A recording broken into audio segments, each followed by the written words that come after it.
Halo, halo. Dali. Halo. Ayun, ayan na, may misis. Pasensya na kayo. Nakalimutan ko i-on ang aking ano, ang aking mixer. O ito ngayon, at least 4 minutes, sayang ah. Anyway, ito po si Engineer or Dr. Toto Kausing, aka Toto Bunyog. Tayo po ngayon ay magbablog na naman patungkol po sa bilang follow-up ko sa vlog ko kanina kagabi.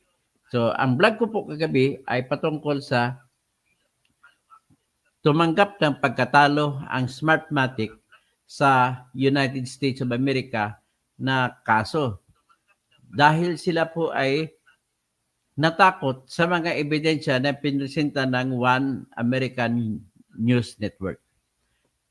Ang kaso ng Smartmatic laban sa One American News Network ay sinisingil nila mula sa korte sa pamamagitan ng jury trial na dapat magbabayad ang One American News Network ng $2 billion. Magkano ang $2 billion kung sa peso? That is, kahit sa 50 na lang peso na kada $1, tatakbo po yan na 100 billion pesos. So ganun ang sinisingil ng Smartmatic dahil daw nasira yung kanilang puri. Nung kasagsagan ng 2020 election sa Amerika ay sa Los Angeles County ay binabalita ng One American News Network na nandaya ang Smartmatic para maipanalo si Joe Biden. At siyempre pa nagrereklamo yung mga grupo ni Donald Trump. So ngayon, noong November 3, 2011 at 2021 rather, ay nagsampa ng kaso damage suit, defamation. Ibig sabihin libel na civil case. Hindi, wala kasing libel na kulong doon eh. Hindi, libel na civil case na naniningil sila ng $2 billion. So, ngayon, itong nakaraang taon ay nakakuha ng ebidensya ang One American News Network. Ang mga abogado nila ay pinatawag si Attorney Glenn Chong, nabalitaan kasi nila si Attorney Glenn Chong na may mga hawak na ebidensya laban sa Smartmatic patungkol sa ginagalawan ng Smartmatic sa Pilipinas. Nung dumating doon, naibigyan ng mga ebidensya, lahat ng ebidensya ng TN-Trio bit-bit ni Glenn Chong. Kagaya ng mga ebidensya pinakita ko kagabi na mga election returns, ang oras ng pagka-print ay mas nahuli kaysa oras ng pagpadala ng resulta. Ngayon, kung titingnan mo batas natin, Republic Act 9369, nag-utos po na pagkatapos maimprinta ang 8 kopya ng resulta o election returns na maimprinta sa kada presinto, saka pa lamang pwede magpadala ng resulta sa mga computer ng COMELEC. Ang unang papadalahan yan ay yung municipal at saka city board of canvassers computers. O kung minsan tinatawag na tally computers, pagtatali ng mga resulta. So ngayon, kung yan ang utos ng batas, hindi pwede baliktarin na mas nauna ang resulta ay padala kaysa pagprinta. Ano pang basis diyan maliban sa sinasabi ng batas? Ang sinasabi ng batas po yan ay sinasabi niya na number 1, kailangan mo na i-check ng mga watcher at i-check ng mga teachers ang resulta kung tama ba o hindi, kung may kontra. Ibig sabihin, bibigyan ng pagkakataon ang mga partido na kumukontra kung titingnan nila yung mga ebidensya ba ay tama. So, bago ako mag-proceed, so ibig sabihin, ano ba talaga ngayon palang pangyayari at natagpuan na yung oras ng printing ay mas nahuli ang oras kaysa pa oras ng pagpadala. So, ipapakita ko sa inyo yung batas para sabihin nila hindi ako nagsisinungaling. So, ito yung batas.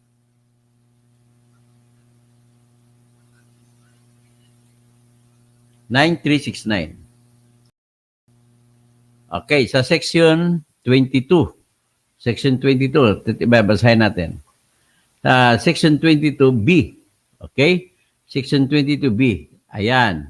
So number 1, that this pertains to the election of local officials and members of the House of Representatives. So the first copy, so 8 kopya, no? 8 kopya. So first copy, ipiprint sa commission, ibibigay sa commission sa COMELEC. Ang first copy ibibigay sa Municipal Board of Canvassers. Second sa COMELEC. Ang third na kopya sa Provincial Board of Canvassers. Ang pang-apat na kopya ay sa mga NAMPREL, di ka PPCRB. Pang-5 kopya ay sa major party na mga dominant party, majority. Ang pang-6 na kopya ay para sa dominant minority party. Ang pang-7 kopya ay idideposito sa loob ng ballot box. Ang pang-8 kopya ay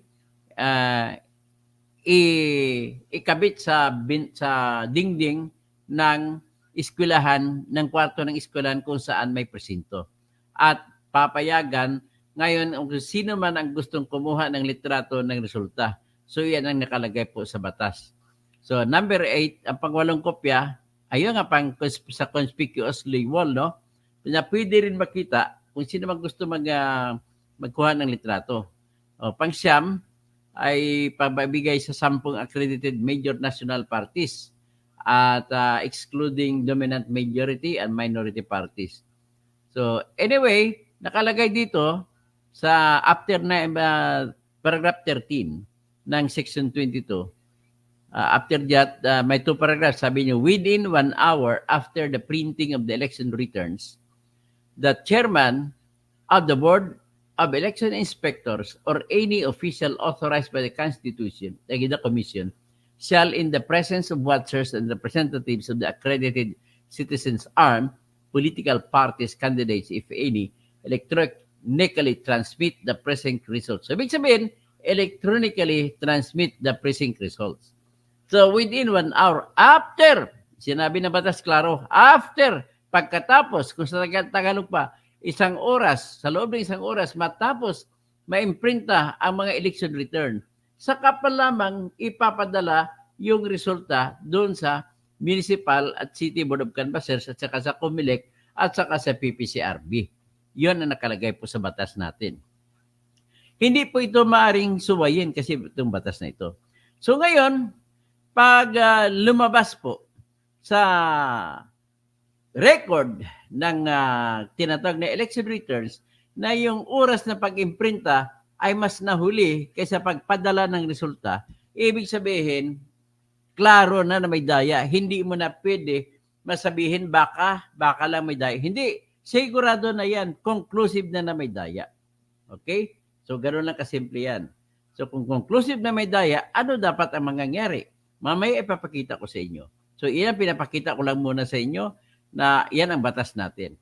So, ngayon, kung titingnan mo sa YouTube, nagpaangat ang COMELEC ng kanilang sample documentary video sa YouTube na nagsasabi na ang pagpiprint ng national na kandidato ay 1 minuto ang abutin.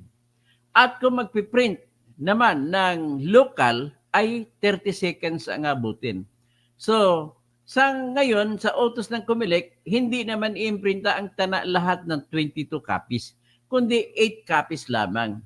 So, sa makatwid, ilang minuto ang makakain sa pag-imprinta ng 8 kopya.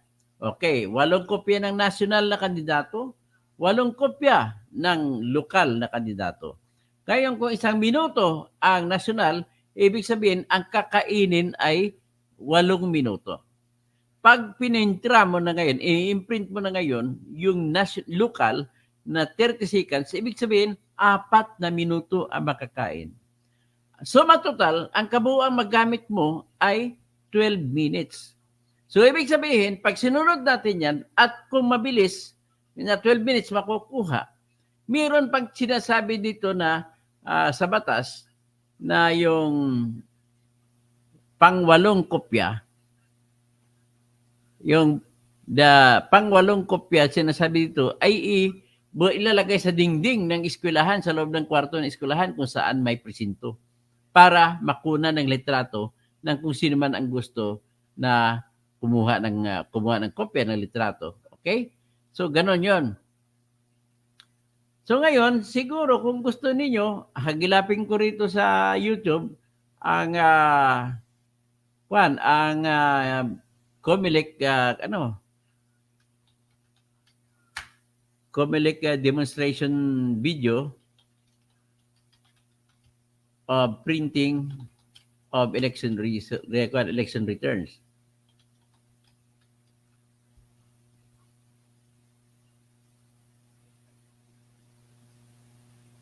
Hanapin ko kung meron ako makukuha.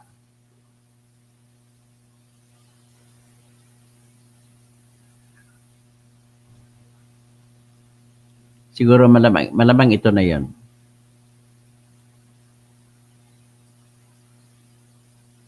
May nabubuksan ako, pakinggan ko lang. Antayin lang sandali.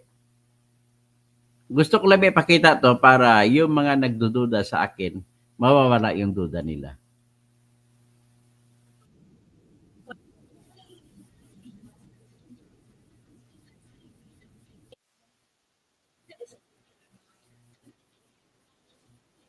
Hindi ito official ballot. Ang hinanap ko yung printing ng election returns.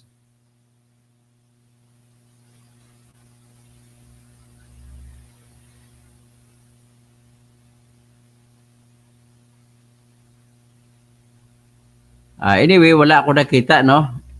Basta ang klaro diyan sa isang kopya ng resulta sa national candidates ay 1 minuto makakain. So sinabi ko na 12 minutes. So sa makatwid, last election noong May 9, 2022, ang election ay inutos na matatapos alas 7 ng gabi. So magandang hapon sa Kabunyog kay Kabunyog John Kabinbin. Tapos kung inutos na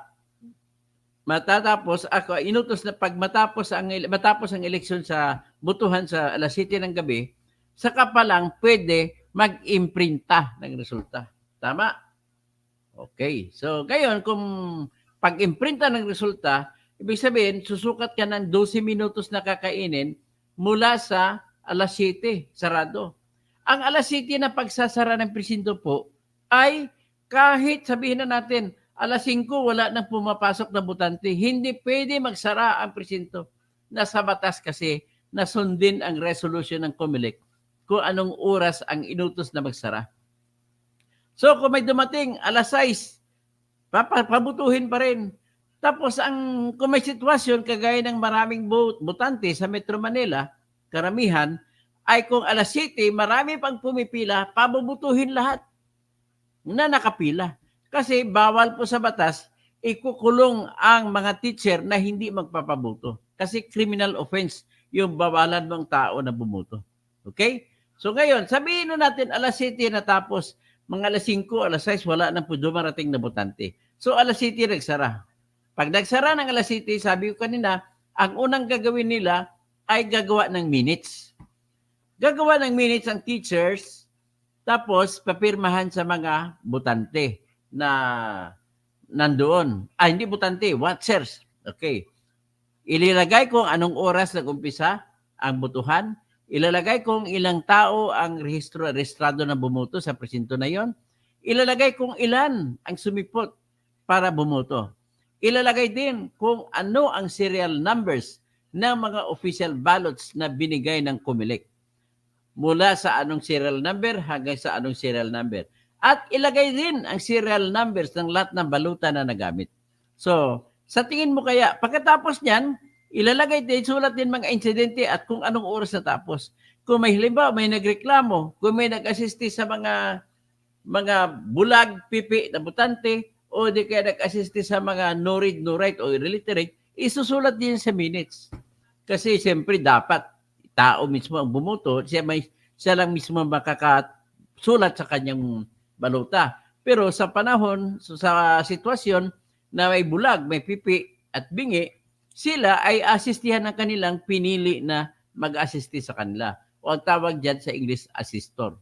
Isulat lahat yan. So sa tingin ko, bilang pagtingin sa aking karanasan sa paggagawa ng minutes, ay mga hindi 10 minuto ang makakain, kulang pa para matapos ko may sulat ang lahat ng minutes. Pagkatapos ko isulat lahat ng minutes, papipirmahin ko lahat ng watchers. Papipirmahin din lahat ng teachers. So pagkatapos doon, saka pa lang pwede magsimula ng imprinta. So pag imprinta, so 10 minutes, sabi ko na 12 minutes ang makakain. So 12 minutes plus 10 minutes, 22 minutes na ang makakain. So sa 22 minutes, ibig sabihin, pinakamaaga na magpadala ng resulta ay 7:22 minutes. 7 ng gabi at 12 at 21, 22 minutos sa gabi. Yan pinakamaagang resulta. Bagkus, ipakita ko sa inyo mamaya, ang unang mga resulta sa talaan ng COMELEC ay dumating 7:08. Ibig sabihin, hindi yun mga resulta. Hindi yun ang galing sa mga botante natin. Hindi po yun ang galing sa ating mga presinto. May ebidensya tayo dyan. Ang ebidensya po talaga natin, mismo ebidensya ng COMELEC. Wala po akong inimbentong ebidensya rito. Next. Tapos, ang ginawa ng COMELEC ay nagkaroon sila ng tinatawag na random manual audit. Pero bago tayo tutungo sa random manual audit, nais ko lang muna sasabihin sa inyo na dapat asikasuhin itong ating sistema ng botohan sapagkat ito po pinaka-importante sa kahit anong bayan na demokrasya. So ngayon, para makasiguro tayo na ang ating mga opisyal na nahalal ay marunong gumalang sa mga botante, ang tanging paraan lamang po ay kailangan mabilang ng tama ang mga boto. Kagaya sa Amerika, konting reklamo lang ay magre-resign ang mga opisyal ng bayan nila. Kasi takot sila sa mga botante. Alam nila na mga botante ang nagdedetermina kung sinong panalo. Hindi kagaya sa Pilipinas na ang nagdedetermina ay daya. Sa 2022 na eleksyon na nakaraan, ang nangyari dyan, Smartmatic ang gumawa ng boto. So kung Smartmatic ang gumawa ng boto, expect na mga mayabang mga opisyal natin. Hindi nila respituhin mga botante. Kagaya niyang ginawa ni Sara Duterte na humingi ng confidential fund. Wala siyang pakialam kasi unang-una, at the back of her mind, sabi niya, kung magagalit ang mga botante sa akin, total, Smartmatic naman ang bumuboto. So, paghingi niya ng confidential fund na 500 million sa kanyang Office of the Vice President, ay nagalit siya, hinarangan siya. Ang katwiran naman kasi pagharang sa kanya, ay hindi niya na ipapaliwanag pa kung paano niya ginasta yung 125 million na binigay sa kanya ni Bongbong Marcos noong December 20, 2022. At inubos niya ng 11 days hanggang December 31, 2022. So, ibig sabihin, kada araw, ang pwede niyang gastusin ay 11,333,000 pesos. So, paano na maipaliwanag? Hanggang ngayon, hindi pa niya napaliwanag. So, ibig sabihin, sinasample ko lang, hinahalimbawa ko lamang si Sara na isa sa mga bully ng mga opisyal ng bayan ay dulot yan ng katotohanan na alam nila ang bumunto sa kanila ay hindi tao. Ganun lamang kasimple. Ganon din ang ginagawa ni BBM. Kaya kumbaga, kung ano naman ginagawa niya mga kabulastugan, ay at the back of his mind, hindi siya natatakot kasi ang bumubuto sa kanya ay Smartmatic.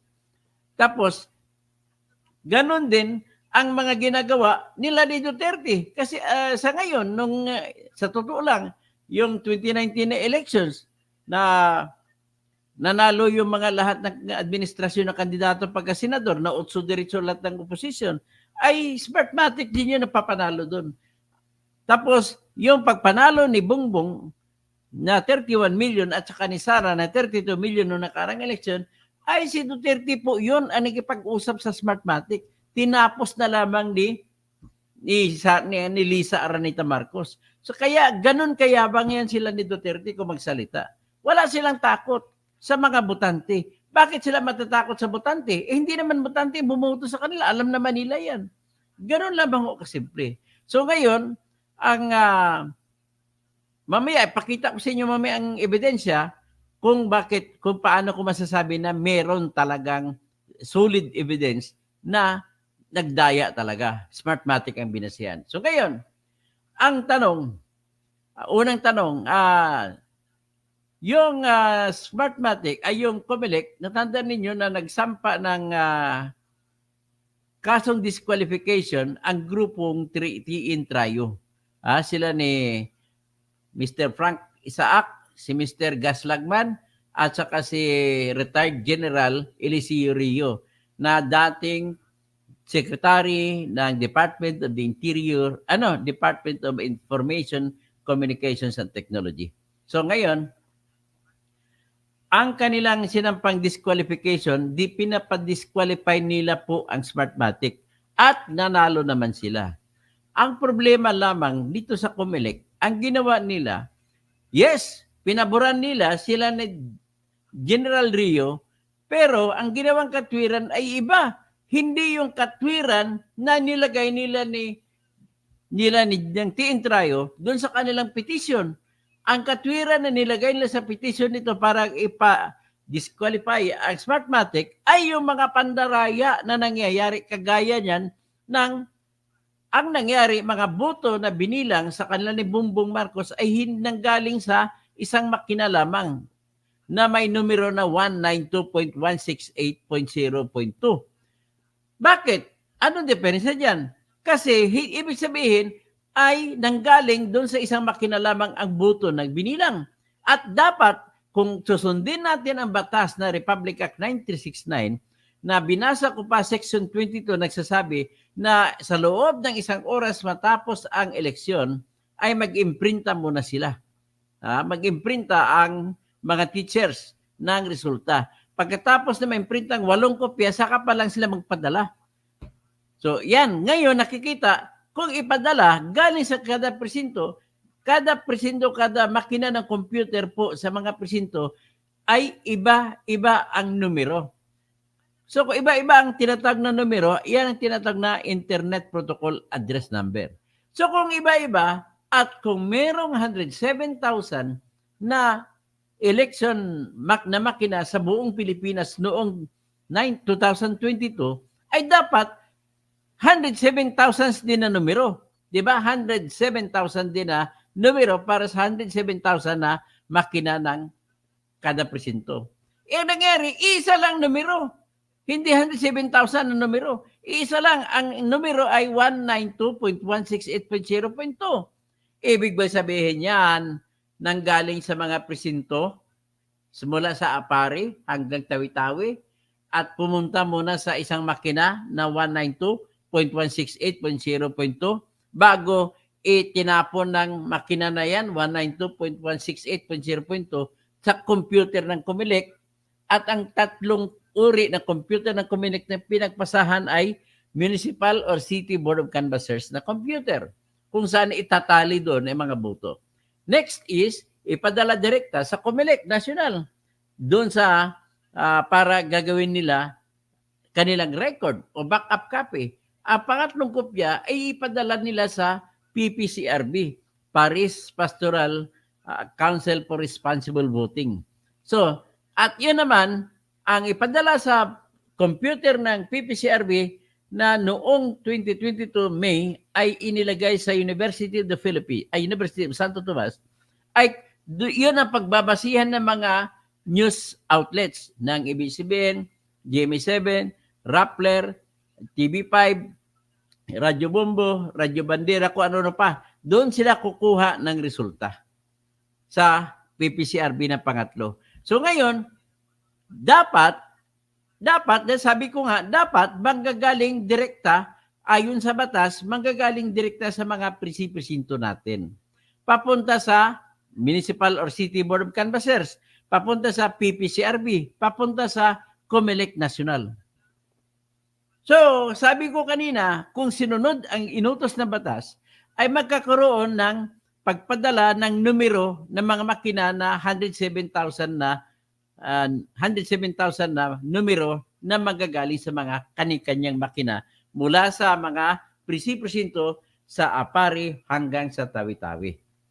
Ang nangyari, ulitin ko lang, na ang pinanggalingan lumalabas sa ebidensya na talaan o record na in-upload ng COMELEC ay isang makina lamang, isang numero lamang pinanggalingan. 192.168.0.2 na ang ibig sabihin ay isang makina lamang ang pinanggalingan.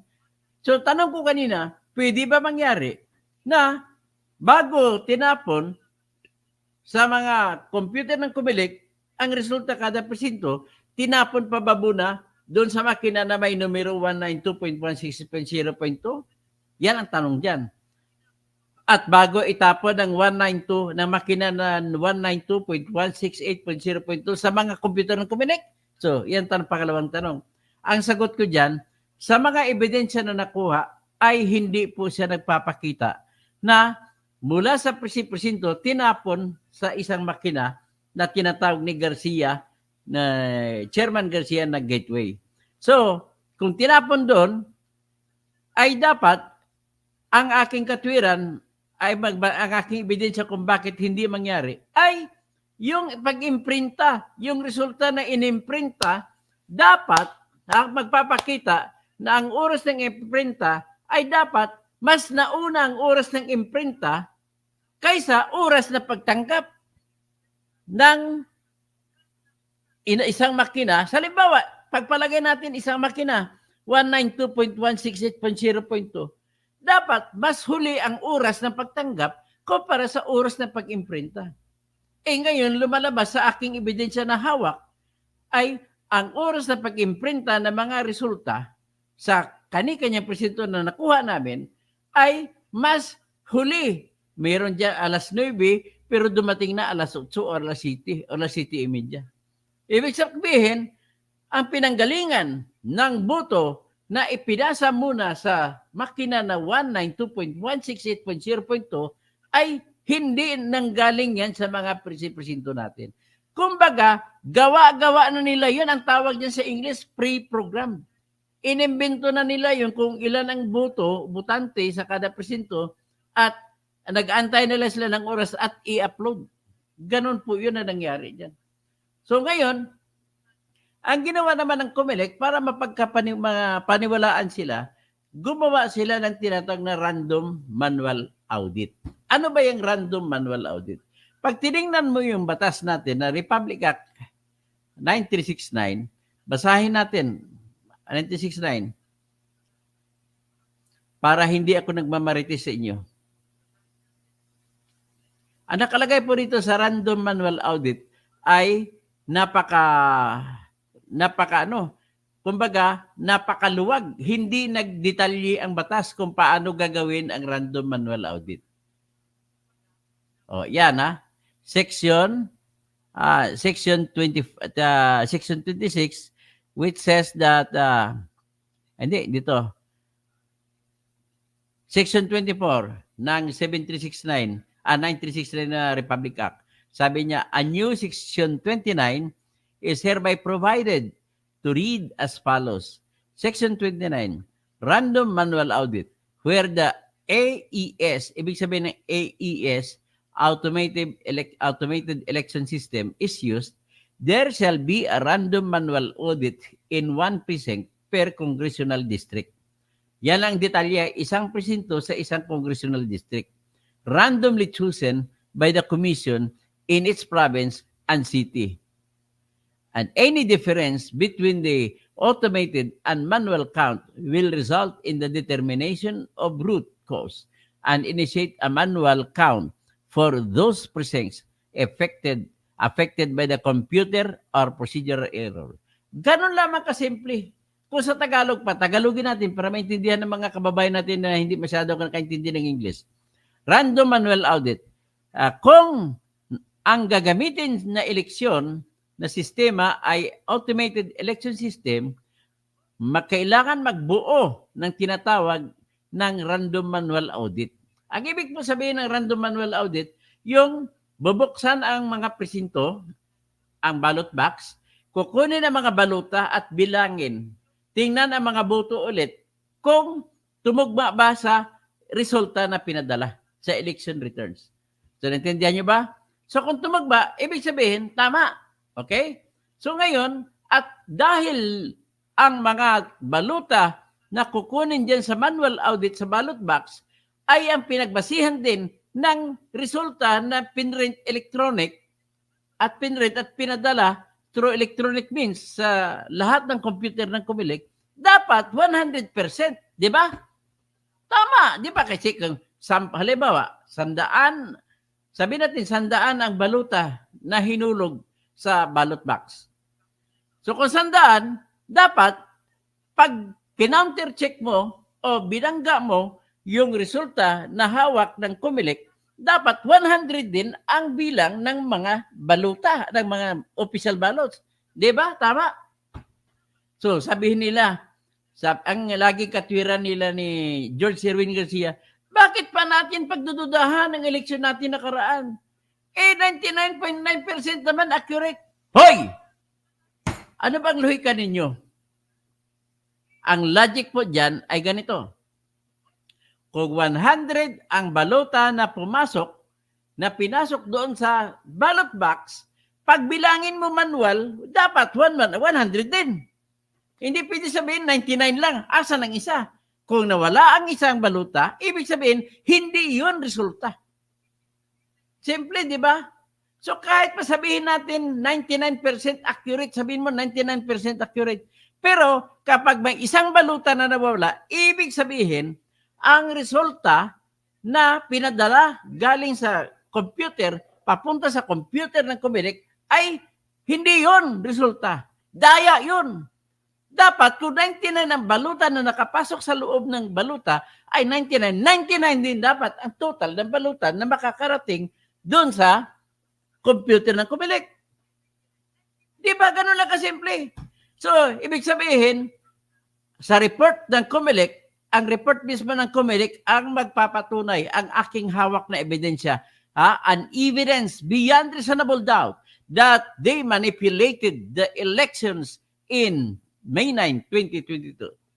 Ulitin ko lang, sa random manual audit, nag-report sila, we are announcing to the whole world that after the counting of the actual ballots inside the precincts and inside the ballot boxes in each precinct, we produced that 99.9% accurate. Tapos, binilang nila ang boto ng presidente, vice president, mga senador. So, sinabi na 99.9%. Sabi ko, dapat 100% parihas ang tugma. Kung nakuha ni Bongbong sa 100 na baluta, kung nakuha ni Bongbong ay 60, dapat 60 din ang baluta na makikita mo na nakabuto sa kanya. Hindi pwede 59, sabihin mo, 59. So, 99%. Eh, di ba, ganun ang logic natin? So, ibig sabihin, kung may pagkakaiba, kahit 0.1% lamang, ibig sabihin, ang resulta na dumating sa COMELEC ay hindi yan ang resulta. Hindi yan ang resulta ng totoong boto na laman ng totoong baluta. Ganun lamang kasimple. Ay, nako. So, ito ngayon, ipapakita ko ang mga report, na nagmamayabang sila na 99.9%.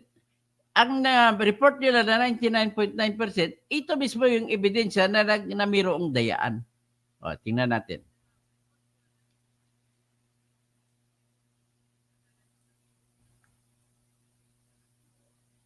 Ayan.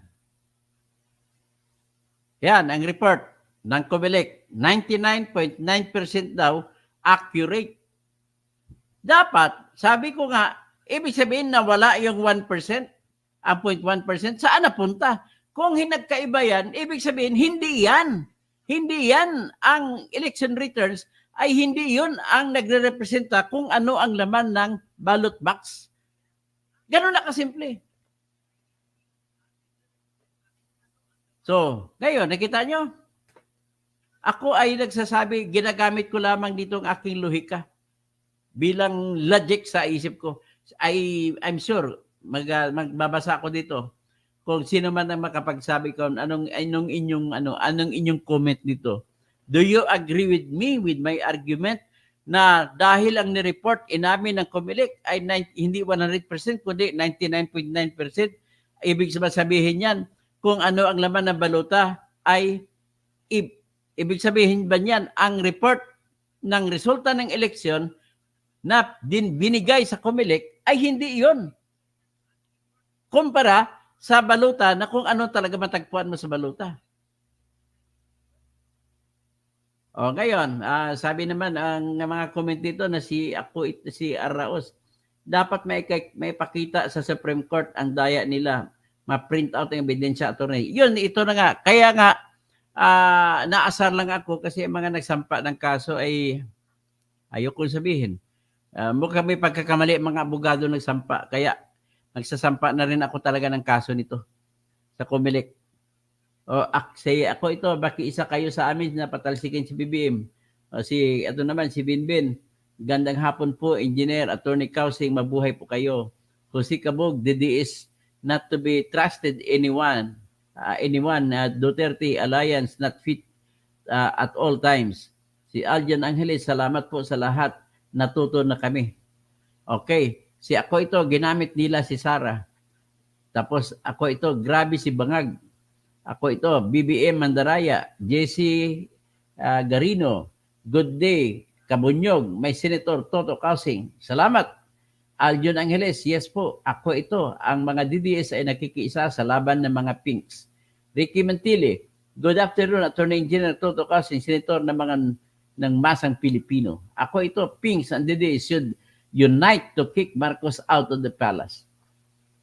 Lerms Bico, BC, ang dami-dami ng ebidensya, sandamakmak ng ebidensya, ayaw pa rin hatulan ng tama. Null and void ang Minay 2022 election, kaya ikaw, pambato naming Senator 2025, Dr. Engineer Toto Kausing, para wakasan na ang mga kurap at balahura sa gobyerno. Jenna Watanabe, good afternoon, Attorney Kausing. Ako ito, Marcos, may history talaga sa Pandaraya, unlike Duterte. Si Imelda Talaogon, good morning, afternoon, Engineer Toto Kausing. Ako ito, napakalayo ng Duterte sa mga Marcos. Tapos Rosemary, hindi lang si Marcos, lahat ng mga nanalo kuno 2020 election ay dapat maimbestigahan. Tolitz Calderon, hybrid election engineer. But how about vote buying? Problema din yan. Hindi bali ang vote buying, at least nakita natin boto nila. Rosita Modina, dapat hybrid na ang election upang hindi na tayo madaya ulit ng COMELEC. Bung Topas, Sir Toto, ginawa na yan 2019 kaya nanalo si Bato at Go. Walang makalata kaya inulit 2022 kaya nga di sumali sila sa debate. Kasi tama, kaya hindi sumali si BBM sa debate kasi alam niya hindi naman yun ang eleksyon pagbabasihan, kundi Smartmatic. Paano pag naging number 1 si Ruben? Sige nga, sino ba yung maniwala dito pag number 1 yan? So ako ito pati kaalyado ginigipit nila. Ako ito, grabe sa pambabalahura ang ng mga Marcos. Ako ito, kailangan mag-step up si Sara dahil kailangan natin ng unifying leader. Marilo Fabian, kaya nagkaganitong bansa natin sa mga kalukuhan nila. Ako ito, madami yung kanil. Si Rosemary naman, kaya lang Toto, bakit tahimik ang mga tao tungkol dyan? Sana ipaglaban natin ang katotohanan. Alam mo kung bakit tahimik? Hindi kasi nila naintindihan at hindi nila alam. Kaya ngayon, ang papel ko, ipaalam at ipaintindi sa inyo. Ito na yun ang mga ebidensya. Aljon Angeles, yan si katotohanan. Tapos Romel Bengson, hybrid election 2025, patriotism, katotohanan. Iboto lahat ng bayan para sa tunay na pagbabago. Mabuhay ka, Kabunyog, Dr. Engineer Toto Kausing. Alam mo, para sa 2025, para magbago ang Pilipinas, lahat ng bago na kandidato, iboto nyo. Kahit sino mas lang, kahit kilala nyo hindi. Marilo Fabian, kaya dapat na magiging manual na lang ang butuhan para maipanalo ang pinili ng tao. Jose Cabog, ingat tayo sa eleksyon na darating, mas kawawa tayo pag sila mandaya. Ulit tiyak, lalo tayong maghirap at marami po ang mamamatay na mahirap sa ganti nila, sa galit ang pagkatao nila. Danny Santos, di ko akalain ang Smartmatic pala ang nagdesisyon kung sino ang mananalo sa isang election. Sobra kahayupan ito. Tapos Julia Podes, LB Fulgencio, dapat po pala katoto na wag na mangampanya sila BBM at Duterte. Sayang lang nga gastusin nila. Total, Smartmatic naman ang papanalo sa kanila. James Addison, kaya nga hindi nakapurma si PBBM sa mga Duterte kasi may lihim silang ginawa noong presidential election 2022. Rosemary, dapat ang katotohanan talaga ang mananaig kung sino ang totoong mananalo, dapat siya ang upo sa posisyon na nararapat. Marilo Fabian, maliwanag na niloko ang sambayanan ng mga politikong ito. Jelly Robles, hello Engineer Toto, watching from Singapore. Maayong hapon. So, Evi Fulgencio, Dok Toto, mahusay kayo magpaliwanag, hinintay nyo mabuti, hinimay nyo mabuti. So, Evelyn, magtiwala po tayo sa ginawa ng Comelec. Magtiwala pa. Hindi na ako naniniwala po. Hindi na ako magtiwala, hindi rin maniniwala. Jericho Longstead, tama yan, Doc Housing. Tinatago talaga ng Comelec ang totoo at pandaraya sa nakarang eleksyon. Sana konsensyahan silang lahat na ma-realize nila di sila makapagtago sa hustisya. Gregory Babaran, labag sa karapatan ng mamamayan ang AES. Walang transparency ang bilangan at transmission ng election result. Sherlyn Pitalvero, good afternoon, Dr. Toto. Dapat po talaga hybrid election na sa Pilipinas. Milyones na pera na sasayang lang pangbili ng VCM. Mas maliit ang gastos kung dagdagan na lang ang mga precinct, dagdagan ang mga teachers at na mamamahala sa mga presinto at dagdagan ang kanilang sweldo sa simula ng butuhan hanggat sa matapos ang pagbibilang. Stay safe to all. Tapos Conrado Odart, the use of smartmatic machines created and produced two rigged elections, the 2020 presidential elections in the USA and in the 2022 elections in the Philippines. Now that you have found these undeniable proofs and evidences that the smartmatic machines was used to rig the two elections, therefore, you and your fellow complainants on the BBM election should be pursued once again, and the Supreme Court of the Philippines must be informed of these anomalous results of the elections due to the use of Aljon Angeles, Gregory Babaran, Edward Aquino, Yoy Yong, Mabuhay Kabunyog at Dr. Toto, Eden Au, tapos June Kabinbin Kabunyog, Maria Vilenda Valencia Sibalya Kabunyog, Desit Jefferson Chioco, Gregorio Babaran, Mike Salazar, Marilo Fabian, Mike Salazar, Aris Macabulos, Mayap Agat Panapon, Agapito Pabon, magandang hapon. Po, watching kami, Senator. Salamat. Hakbang ng matatapang para sa inklusyong Pilipino. Magandang hapon. Tapos, Henry Tesner, Pio Torrecampo, Frank Abella, Marilo Fabian, Calvin Hermo, Norman Alvarez.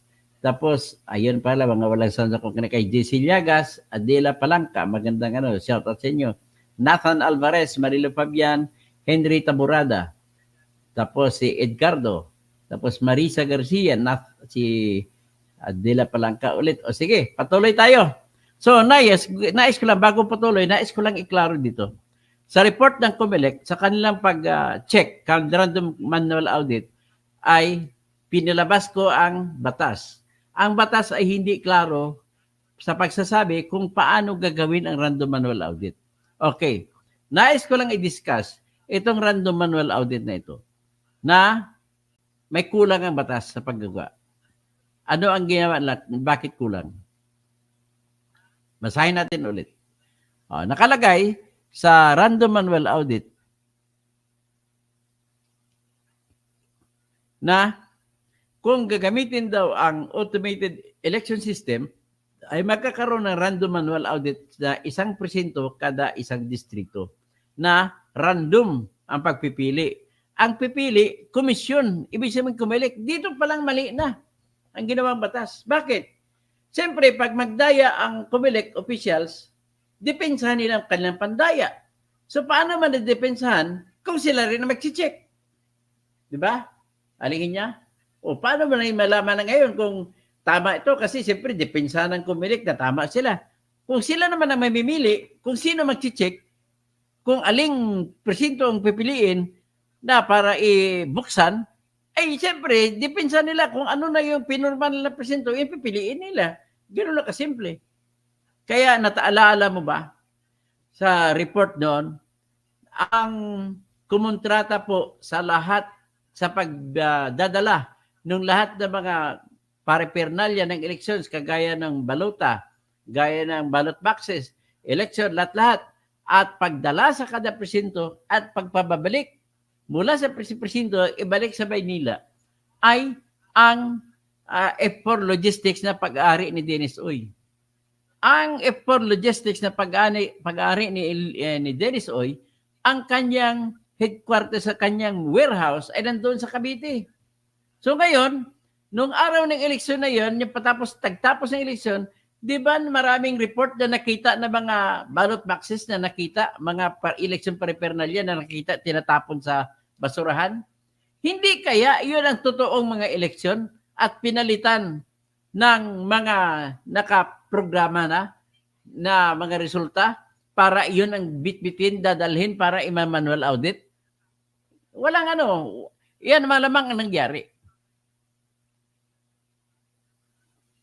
So, nakita natin na unang-una ang mali ng batas. Kaya, magsasampa ako sa Supreme Court na baguhin ito.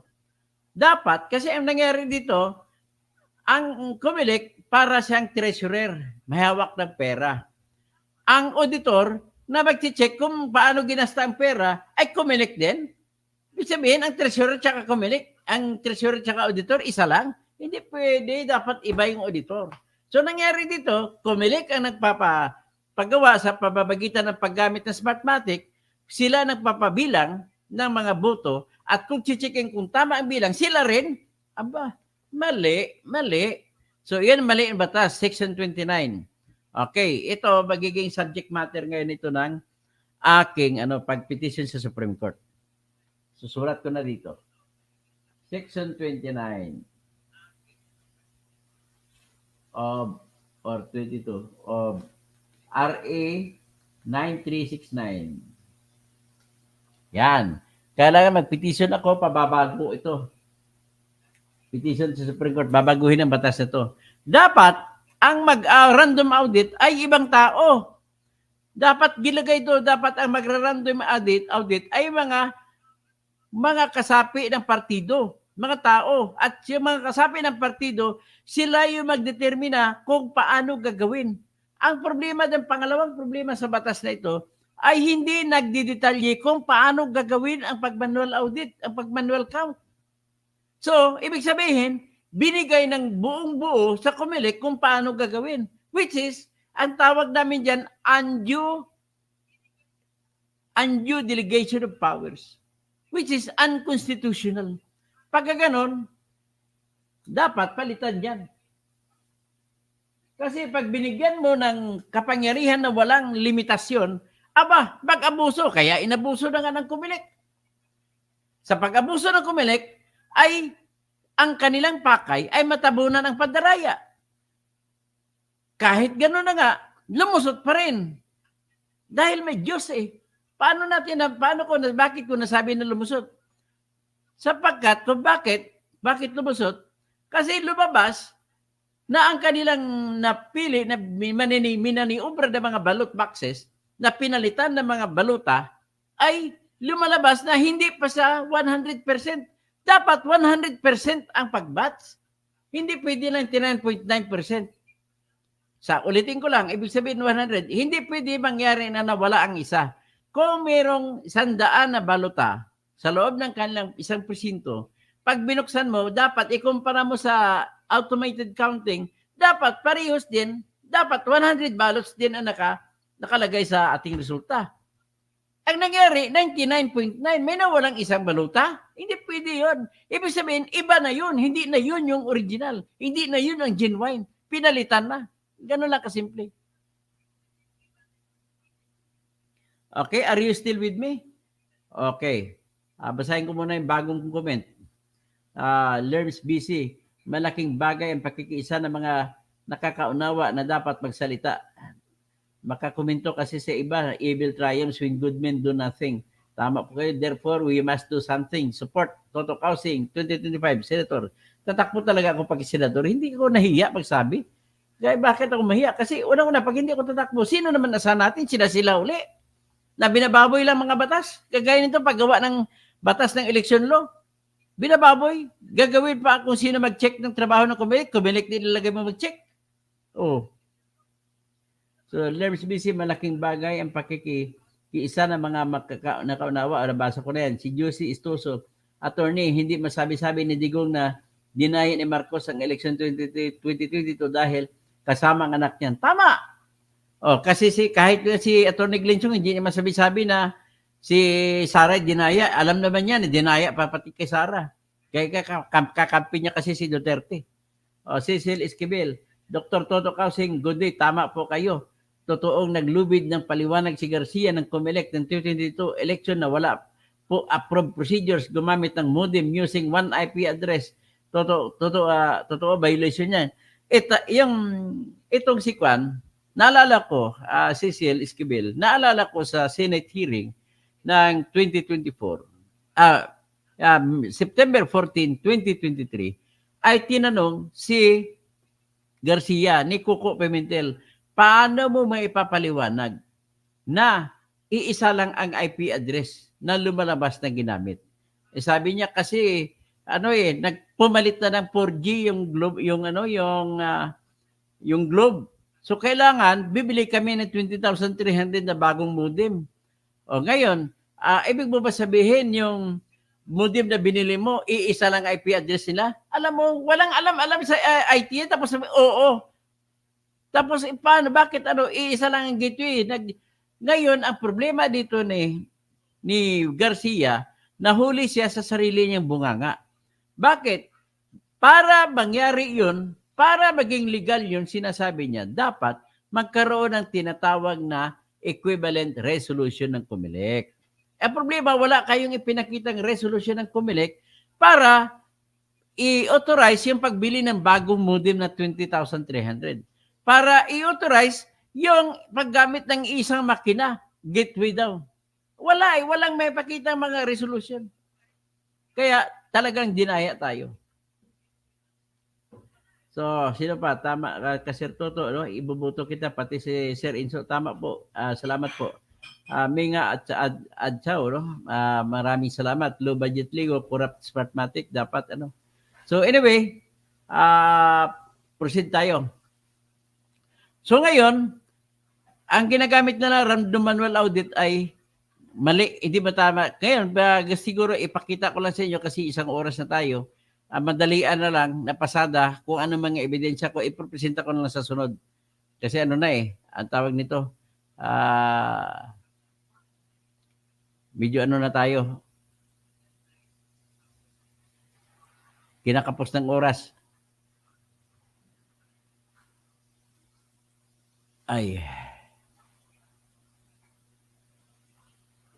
So anyway, nais ko lang ipakita sa inyo itong mabilisan. Ang pinakamatinding ebidensya na talaga may daya. Na sinasabi ko kanina na kung nasunod ang batas, dapat mas mauna ang pag-imprinta ng resulta, ang oras ng pag-imprinta ng mga resulta kaysa pagpadala ng resulta sa mga computer ng COMELEC.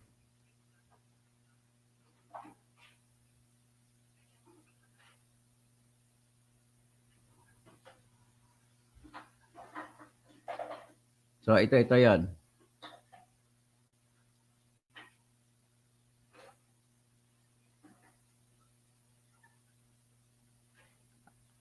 In-scan ko yung yung page ni General Rio.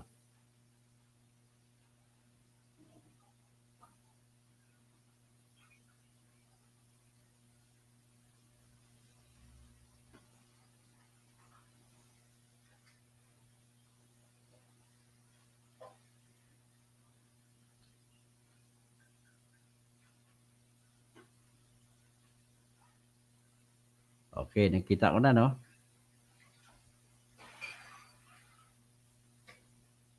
Okay.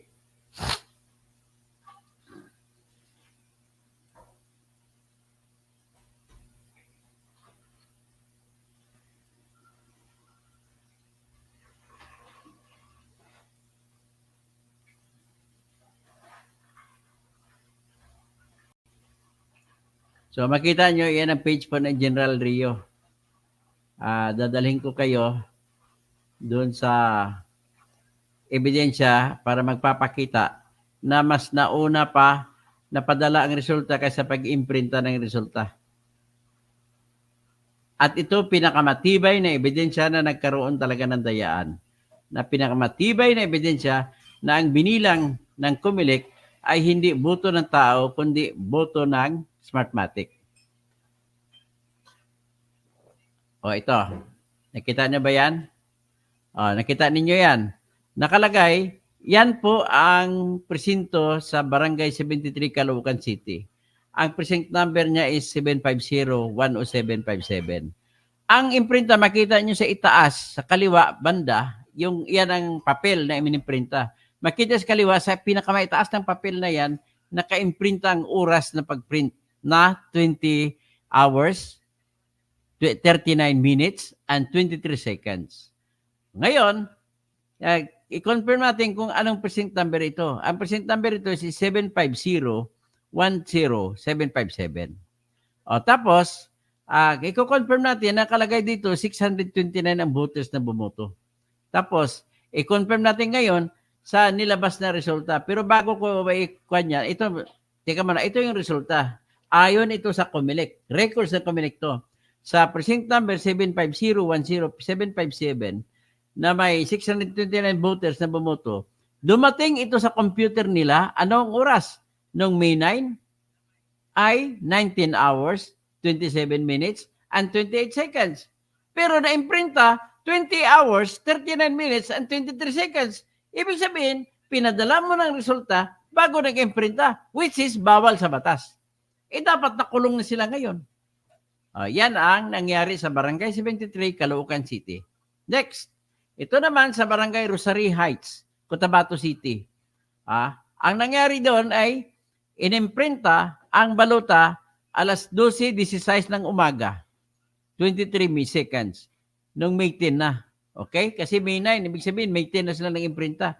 Pero, yung resulta na natanggap na ng COMELEC ay pinadala noong kwan pa, 20 hours, 55 minutes, and 51 seconds. Ibig sabihin, alas 8:55 minutos and 51 segundos. So, yan ang nangyari. Ibig sabihin, 3 hours earlier than the actual printing. Yan. Next, ito naman, sa presinto sa Barangay Putatan, Muntinlupa, ang Demesa Elementary School. Nakalagay din dito na imprintas, tingnan nyo sa kaliwa, yan ang election return. Na-imprinta sa 20 hours, 27 minutes, and 1 second noong May 9. At pinadala, natanggap ang resulta, 19 hours, 47 minutes, and 37 seconds. Ibig sabihin, mas nauna siya ng 39 minutos. Hindi pwede mangyari kasi bawal sa batas. Nakalagay po sa batas, no? Section 20, na bago magpadala, kailangan mo na i-imprinta yung mga resulta. Ito naman, nangyari naman sa Barangay San Nicolas, Zambales. Nakalagay na na-imprinta 19 hours, 52 minutes, and 28 seconds. Pero pinadala, natanggap na ng COMELEC na computer 19 hours, 20 minutes, and 58 seconds. Ibig sabihin, mas maaga siya ng 31 minutos. Yan ang nangyari. Okay, ito naman, sa Binondo, Manila City lang, Barangay 128, nakalagay, ay inimprinta ito ng sa 21 hours, 2 minutes, and 2 seconds. Pero natanggap na ng computer noong 20 hours, 59 minutes. Ibig sabihin, lamang ng 3 minutos. Next, ito naman sa Barangay Santa Fe, Abuyog, Leyte. Na-imprinta noong 21 hours, 31 minutes, and 38 seconds. Na ibig sabihin ay alas 9:31 minutos at saka 38 segundos. Pero natanggap na ng COMELEC 19 hours, 21 minutes, and 50 seconds. Ibig sabihin, alas 7 pa lang natanggap na. So, 2 hours mahigit ang mas maaga. Next is, sa Tayak, Bantay, Ilocosur. Ang na-imprinta, yung baluta, ayon sa kaliwa, makita mo, yan ang election return, ay 20 hours, 34 minutes, and 15 seconds. Pero natanggap siya ng computer ng COMELEC, 19 hours, 24 minutes, and 45 seconds. Ibig sabihin, lamang ng isang oras, mas maaga na isang oras. So, iyan naman po makikita nyo. Sa dami-dami niya na, Barangay Silangan, Rizal. Ayan, isa-isahin ko na lang Barangay Putatan, Muntinlupa ulit. Okay. Sa Lakeview Elementary School yan. Tapos sa Barangay 90, Caloocan City, ganon din. Sa Barangay Pamplona 3, Las Piñas, ganon din. Sa Barangay 73, Caloocan City, ganon din. Sa Barangay 64, Tacloban City, ganon din. Okay, sa Barangay 5, Caloocan City, ganon din. Sa Barangay 123, Caloocan City, ganon din. Ay, parang na 123 tayo Sa Barangay 90, Caloocan City, ganon din. Sa Barangay Bambang, sa Calaca, Batangas, ganon din. Sa Barangay BF Interior Village, Las Piñas City, ganon din. Sa Barangay 55, Caloocan City, ganon din. Sa Barangay BF Homes, Parañaque City, ganon din. Sa Barangay 8, Caloocan City, ganon din. Sa Barangay Paing, Bantay, Ilocosur, ganon din. Sa Barangay 56, Caloocan City, ganon din. Sa Barangay San Andres, Tarlac, ganon din. Sa Barangay Paso de Blas, Valenzuela, ganon din. Sa Barangay 123, Caloocan, basa ko na yan.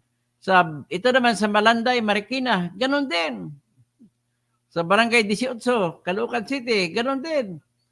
Sa Barangay BF Interior Village, Las Piñas City, ganon din. So, isa pa sa Barangay 8, Caloocan City, ganon din. Barangay Alabang Village, Muntinlupa, ganon din. Barangay East Rembo, Las Piñas City. Sa ngayon, hindi ito Las Piñas, dapat Taguig na ito ngayon, pero noon ng araw, Makati. Okay, ganon din. Sa Barangay Talundos, Las Piñas, ganon din. Barangay 56, Caloocan City, ganon din. Sa Barangay 47, Tacloban City, ganon din. Ayan ang nakita ninyo. So, napakaraming ebidensya para sabihin na nandaya talaga na Smartmatic ang boto. Ngayon, isa may papakita lang ko sa inyong isa pa. Nakita nyo yan? Nakita nyo ba yan? Ang ibig sabihin yan, pag pinalakihan ko yan, palakihan natin.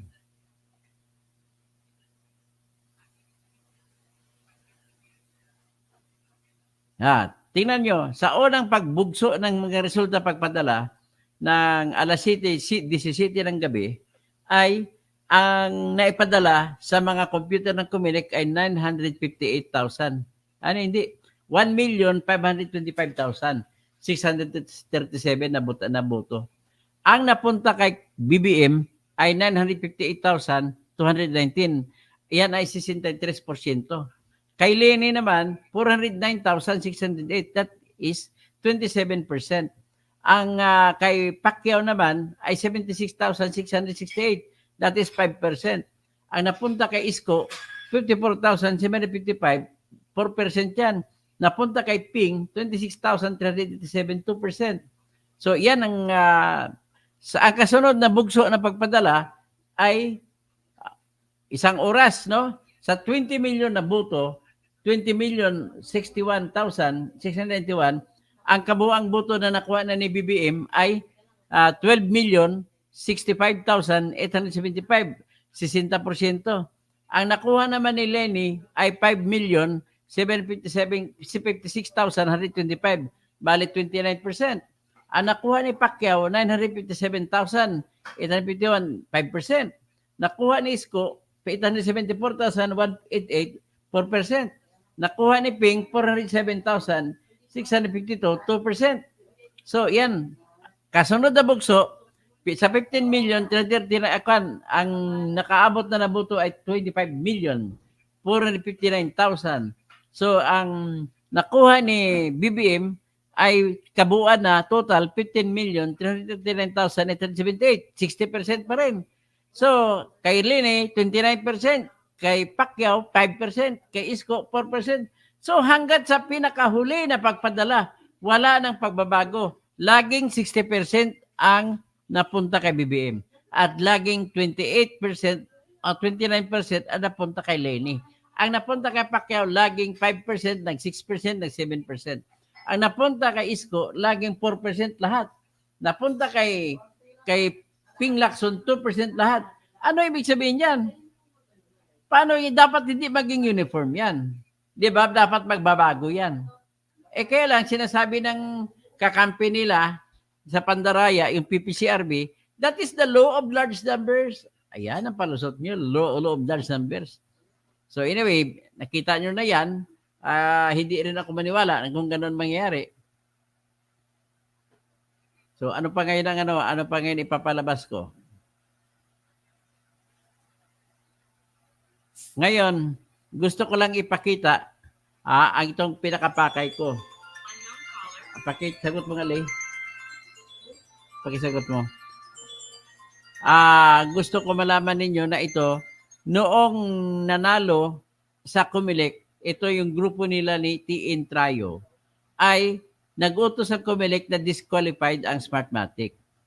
So, kung nag-utos ang Comelec na disqualified ang Smartmatic, at nag-utos din ang Comelec na pinapapili ang grupo nila ni T.N. Trayo na mga presinto na gusto nila buksan para malaman kung talagang may daya ba o wala.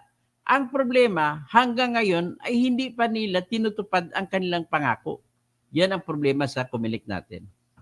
So ito, basahin natin. The Commission in Bank shall, upon motion, authorize a recount utilizing for the said purpose either the physical ballots or the ballot images, which are the functional equivalent of the physical ballot at no cost to petitioner. This is consistent with the Commission's commitment to uphold fair, orderly, and honest elections and to pursue all avenues to strengthen transparency in the conduct of elections. Wherefore, premises considered, the Commission in Bank hereby resolved to grant the petition. Smartmatic Philippines Incorporated is disqualified and disallowed from participating in any public bidding process for elections in the exercise of its administrative power to decide all matters affecting election and in pursuit of its constitutional mandate.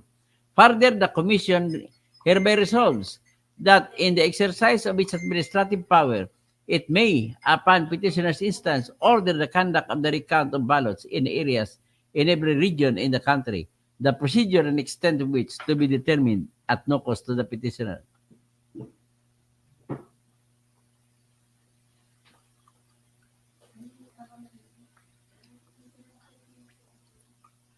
Okay? So ngayon, nakita ninyo, ang Comelec nangako na magre-recount, magma-manual audit ulit. Pero hanggang ngayon ay hindi tinupad.